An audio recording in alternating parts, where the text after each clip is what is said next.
we're gonna try. Okay, what's going on here? Foreign body. Foreign body. What kind of foreign body? Ring. Earring. No, ring. Yeah, it's a hand.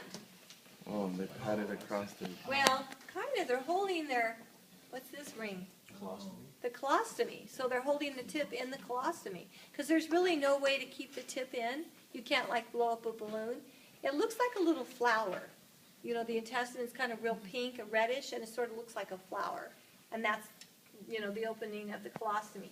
So oftentimes these patients know what they have. They know how to change their bags and everything. You know, they've been living with this for a while. So you ask them if you're not sure. You know, like, are you able to do this? Or are you able to do that? Because they know more about taking care of themselves than you do. But they're checking to see if, you know, her colon can be reconnected because it looks like she had a lot of diverticula. And again, here's the ring. See that? Of the donut. So you want to get the barium cleaned out. Pathology. Diverticulus. Position. Lateral decube. Okay, more specific. Is it a decube or a recumbent? Recumbent. Recumbent. Because with the decube, you're going, even if you see air in it, like we saw on the other one, the decube, you're always going to see what? Air fluid levels. And I have a good example in the PowerPoint. I don't seem to have a film example. Okay, what do you see going on with this patient?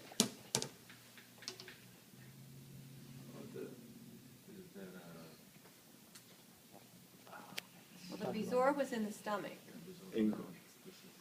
What area is this? Inguinal No, hernia. that would be below here. This is just the rectum. fecal impaction. Look at that, it's a big ball of fecal matter, so the barium's barely getting around it. Maybe that helped the patient evacuate eventually, but usually they have to go in and do a digital extraction. How was the tipping for that?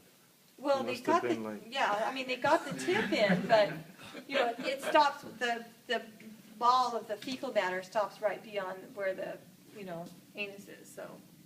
But that patient can't, they've been stagnant, maybe they're on pain medicines or something, and they haven't been going to the bathroom, so it balls up, and then they have to go in there and do manual reduction. Okay, so this position again,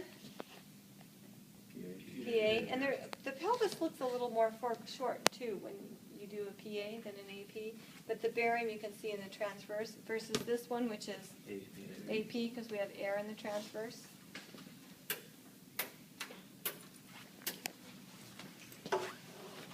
Right on time.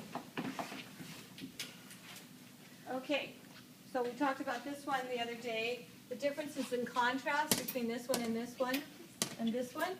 Gastrographin, single contrast, double contrast, right? And I asked you today about KVP ranges should be around 80.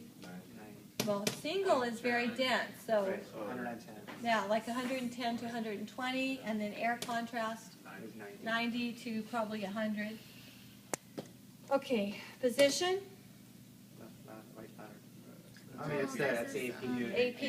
And notice I took the blockers out so you can't check. You have to know by the air barium distribution. What do you think's going on with this patient? Yeah, it looks like that, but you know what this is? It's that donut ring. So they put the donut ring under the patient expecting something to happen before they did the scout. And that's not good because now he looks like he has an obstruction. Okay, what position is this? Right lateral. Right lateral decubitus. How do you think this one was taken? That's like a... Look at the pelvis. Attempted. Yeah, well, it's not the butterfly because it's not rotated. Yeah, so this is the AP axial, and you can see how the sigmoid's separated somewhat. But usually the axial you can tell because the outlet or inlet of the pelvis is closed. You don't see the round circle like you see here. Position here. Yeah, there's diverticula. Position. It's lateral. Look at the pelvis. Oh, it's RPO. RPO, because we're trying to see the radical flexures.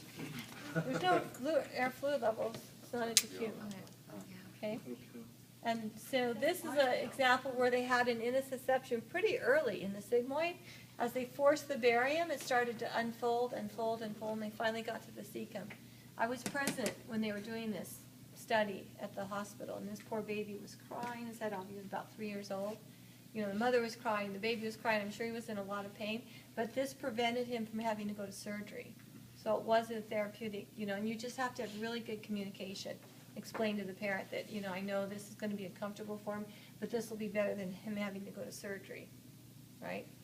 But be careful, because they might end up going to surgery anyway, and then you know, so. 2001. Ms. Charlie? Yeah. Yes. That lower image in the corner, Uh-huh. that's LPO? RPO. It might be hard for more years, but this is foreshortened and this is elongated here. And we're seeing the bipolar flexure. And then here's that ulcerative colitis or whatever, Crohn's, right? Lack of haustral markings. Okay, and that's all I got for you. Thank you. All right, so study the GU pathology and GU lecture for